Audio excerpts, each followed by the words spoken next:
Oi, tudo bem com você? Aqui é a Ana, e essa é a segunda parte da videoaula que pergunta: você tem preconceito contra a sua memória? Então vamos lá continuar respondendo a essa pergunta.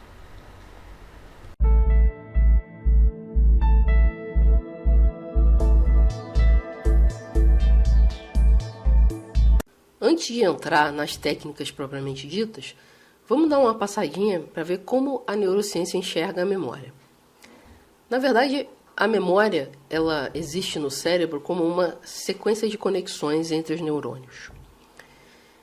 E essa sequência de conexões ela é reforçada toda vez que a gente repassa por essa sequência, porque cada vez que a gente repassa por essa sequência e dispara os neurônios dessa sequência de conexões, uma camada chamada mielina é engrossada. Essa mielina é uma substância que envolve as células do cérebro e elas tornam um caminho neuronal mais rápido. Quanto mais mielina, mais rápido a gente consegue passar por esse caminho e, consequentemente, mais rápido a gente consegue lembrar das informações que estão nesse caminho. Tá? Então, a memória é basicamente isso. Uma sequência de conexões com uma boa camada de mielina para ajudar na velocidade com que você consegue recuperar uma informação da memória. Agora eu vou falar de algumas técnicas bem específicas, que são técnicas das mais antigas que existem, com usos diferentes, e para a gente ter um ponto de partida para discutir a questão do preconceito, que é a questão que eu estou trazendo aqui nessa videoaula. Tá?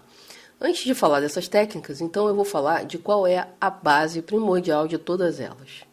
A base são as associações. Exatamente. Como a gente fala com relação às conexões na neurociência, aqui a gente faz associações. A gente está trabalhando aqui já no nível mais alto. Essas associações geralmente acontecem ou entre algo que era desconhecido com alguma coisa que já era conhecido, ou elas vão acontecer entre um termo que é muito abstrato e a gente passa a fazer a conexão dele com alguma coisa mais concreta. Porque nós somos muito ruins em raciocinar em termos abstratos. Toda vez que alguém fala em algum conceito abstrato para a gente tenta associar com coisas concretas. E se a gente não consegue entender aquele termo abstrato. Tá? Então, essas são as associações que geralmente são feitas em técnicas de memorização. Uma das técnicas de memorização mais conhecidas, mais difundidas, pelo menos entre as pessoas que estudam esse tipo de coisa, é chamada de palácio da memória. Eu sei que esse nome não ajuda muito na questão do preconceito, porque ele é um nome meio engraçadinho, né? Mas ele é chamado assim, ele tem uma história de por que ele é chamado assim, uma história bem antiga, que não entra no mérito aqui, porque senão vai ficar muito longa essa videoaula, mas eu quero explicar como que essa coisa do palácio da memória funciona.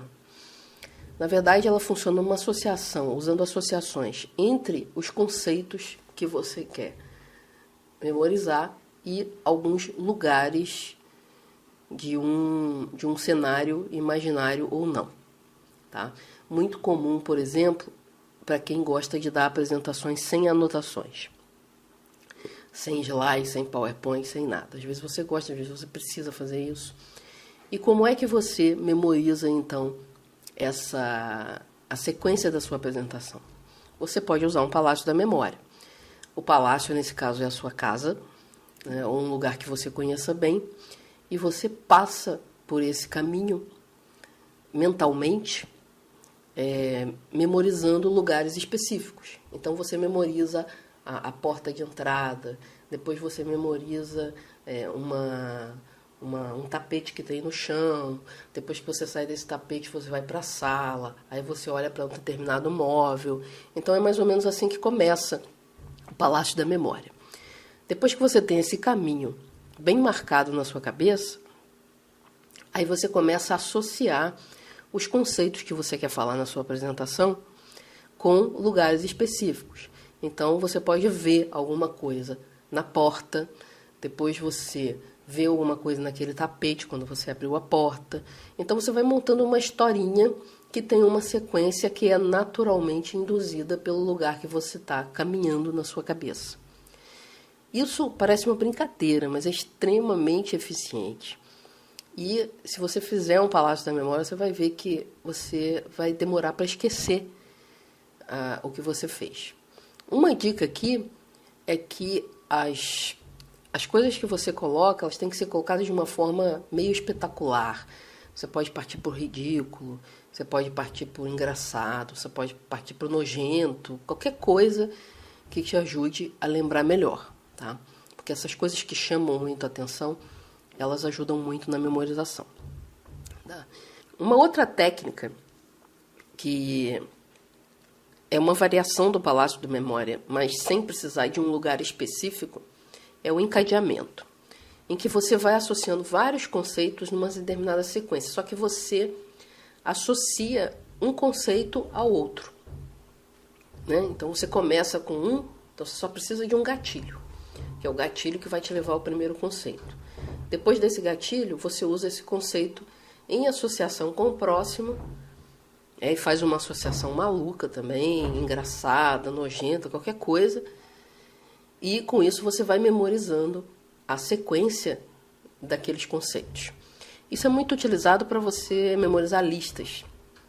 Pode ser de palavras, de nomes, por exemplo. Eu quero memorizar todos os nomes dos estados brasileiros em ordem alfabética. Você pode usar uma técnica de encadeamento para isso. E nunca mais você vai esquecer os nomes dos estados brasileiros em ordem alfabética. E nunca mais mesmo. Tá? Se você passar algumas vezes pelo encadeamento, pela história que você cria na sua cabeça do encadeamento, você não esquece mais mesmo. Isso pode ser usado também com algumas variações para definições. Uma série de conceitos que você tem que saber em ordem e as suas definições. E uma última técnica que eu gostaria de falar, que foi a técnica que eu usei para memorizar o meu cartão de crédito, que é a técnica do agrupamento. A gente sabe que a memória de trabalho, que é onde o raciocínio acontece, e, portanto, é onde a gente cria as bases para mandar a informação para a memória de longo prazo, essa memória de trabalho, ela tem uma capacidade de conter informações muito baixa. Né? As pesquisas mostram alguma coisa em torno de 7 conceitos, mais ou menos 2. Ou seja, alguma coisa entre 5 e 9 conceitos é o máximo que uma pessoa consegue colocar na sua memória de trabalho. Então, como é que a gente lida com informações, quantidade de informações maiores do que essa? A gente faz agrupamento. Então, por exemplo, o número de um cartão de crédito, só o número, são 16 números. É muito difícil trabalhar com 16 números ao mesmo tempo. Mas não é por acaso que esses 16 números são agrupados em 4 grupos de 4 números. 4 dígitos, né? E fica bem mais fácil se você usa esse agrupamento, que já vem no cartão, para memorizar. Então, foi isso que eu fiz. Eu memorizei os 4 primeiros, depois eu memorizei os próximos 4 e assim por diante. E fica bem mais fácil. Se eu tentar lembrar todos os números de uma vez, eu vou naturalmente recorrer a esses grupos.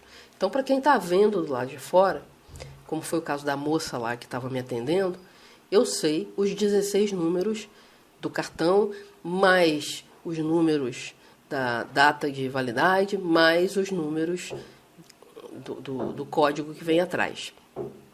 Mas, na verdade, eu sei cada grupo, e numa certa ordem, tá certo? Então, é muito mais fácil de trabalhar. Isso é uma forma particularmente útil para memorizar números. Por exemplo, números de telefone, que você memoriza pedaço por pedaço, e números de documentos, que é muito útil saber o número de documento, principalmente se você está sempre tendo que fornecer o número de um documento para as pessoas. E o agrupamento é muito bom para facilitar o raciocínio. Como eu disse, quando você agrupa uma série de informações num conceito só, você consegue colocar todas essas informações de uma vez só na memória de trabalho, como um único item. E aí o teu raciocínio começa a acontecer em níveis de abstração cada vez maiores. Então é assim que a gente elabora o raciocínio. E essa elaboração do raciocínio, ela vai justamente lá nas suas conexões que você já tinha, no seu cérebro e engrossar a camada de mielina. Então, toda vez que você raciocina sobre uma série de conceitos, você está repassando por uma sequência de conexões no seu cérebro, e toda vez que você repassa, você engrossa um pouquinho mais a camada de mielina. Então, a próxima vez, o acesso àquela informação vai ser mais rápido. Portanto, você lembra melhor e mais rapidamente das informações. O que é aprendizagem? Essencialmente, aprendizagem é isso. Quando você pega um gatilho e a partir daquele gatilho você lembra um monte de coisas. Então essas são 3 técnicas aparentemente simples, mas que a maioria das pessoas simplesmente não usa. Então, pessoal, agora é só esperar a terceira e última parte que vai sair daqui a alguns dias. Tchau e até a próxima.